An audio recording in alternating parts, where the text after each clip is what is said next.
Hello दोस्तों, मैं हूं Nitish Chaudhary and welcome back to my channel. आज की वीडियो में हम बात करने वाले हैं tax planning and tips to maximise your return. दोस्तों, चाहे आप ओल्ड रिजीम से टैक्स भर रहे हैं या फिर आप न्यू रिजीम से टैक्स भर रहे हैं, अगर आप टैक्स ब्रैकेट में आते हैं तो टैक्स तो आपको पे जरूर करना ही पड़ेगा, लेकिन आप उसकी प्लानिंग एडवांस में कर सकते हैं और इसी के बारे में हम इस वीडियो में बात करने वाले हैं। तो चलिए दोस्तों, बिना किसी रुकावट के हम वीडियो को स्टार्ट करते हैं। और इसलिए मैं आपको कई टिप्स बताने वाला हूं जिसकी मदद से आप अपनी फाइनेंशियल प्लानिंग कर सकते हैं और अपनी रिटर्न्स को मैक्सिमाइज कर सकते हैं। तो दोस्तों, इसमें सबसे पहला पॉइंट है अंडरस्टैंडिंग योर टैक्स ब्रैकेट। सबसे पहले आपको ये चीज जाननी बहुत जरूरी है कि आप कौन से टैक्स ब्रैकेट में फॉल कर रहे हैं, because understanding your tax bracket can help you make more informed decision about how to structure your finances. अगर आप हायर टैक्स ब्रैकेट में फॉल कर रहे हैं तो आपको कैसे और किस तरीके से इन्वेस्टमेंट करनी है, और अगर आप लोअर टैक्स ब्रैकेट में फॉल कर रहे हैं तो आपको कैसे और किस तरीके से इन्वेस्टमेंट करनी है, ये आपको तभी पता चल पाएगा जब आपको ये चीज पता होगी कि आप कौन से टैक्स ब्रैकेट में फॉल करते हैं। सेकेंड पॉइंट है स्टार्ट इन्वेस्टिंग अर्ली। जितना जल्दी आप स्टार्ट करेंगे उतना ज़्यादा फायदे में रहेंगे, because one of the most important thing to remember about tax planning is to start early. इसकी वजह से आपको बहुत सारे ऑप्शंस मिल जाते हैं एक्सप्लोर करने को, डिफरेंट टैक्स सेविंग ऑप्शंस मिल जाते हैं और आप उसमें से आइडेंटिफाई कर सकते हैं कि कौन सा मोस्ट सूटेबल है आपकी फाइनेंशियल सिचुएशन के हिसाब से। साथ ही साथ आप लास्ट मिनट रश को भी अवॉइड कर पाएंगे एंड अवॉइड कर पाएंगे the possibility of making mistakes. Third point है invest in tax saving instruments.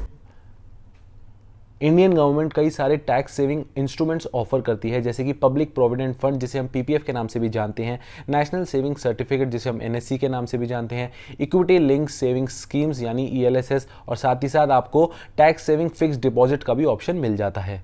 In instruments में इन्वेस्ट करने के बाद आप 1.5 लाख तक की रिबेट अपनी इनकम पे ले सकते हैं under section 80C of income tax act 1961, and ये जो है आपकी टैक्सेबल इनकम को रिड्यूस कर देगा।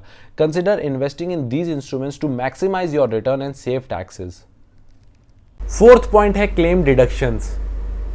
आप अपनी डिडक्शंस को भी क्लेम कर सकते हैं। There are several deduction available under the income tax act 1961 जो कि आपकी टैक्स लायबिलिटी को रिड्यूस कर देगा। Some of the common deduction includes medical expenses, educational loan, donation to charitable organization, और साथ ही साथ आपका होम लोन पे जो इंटरेस्ट पेमेंट होती है उस पर भी आप अपनी डिडक्शन को क्लेम कर सकते हैं। फिफ्थ पॉइंट है प्लान योर इन्वेस्टमेंट्स। आपको अपने इन्वेस्टमेंट की प्लानिंग भी करनी चाहिए जिसकी वजह से आपके जो रिटर्न्स हैं वो मैक्सिमाइज हो पाए और साथ ही साथ आप टैक्स भी बचा पाए। इसका मैं आपको एक एग्जांपल के साथ समझाता हूं, जैसे investing in tax free bonds and equity oriented mutual funds can actually help you generate tax free returns. साथ ही साथ you can also consider investing in stocks that provide tax free dividends. Sixth point है file your taxes on time. Tax planning is a crucial aspect of financial management in India, और ये जो है individual और businessman की help करता है tax liability को मिनिमाइज करने में और रिटर्न्स को मैक्सिमाइज करने में। And with proper tax planning you can take advantage of various tax credits and deduction offered by Indian tax systems.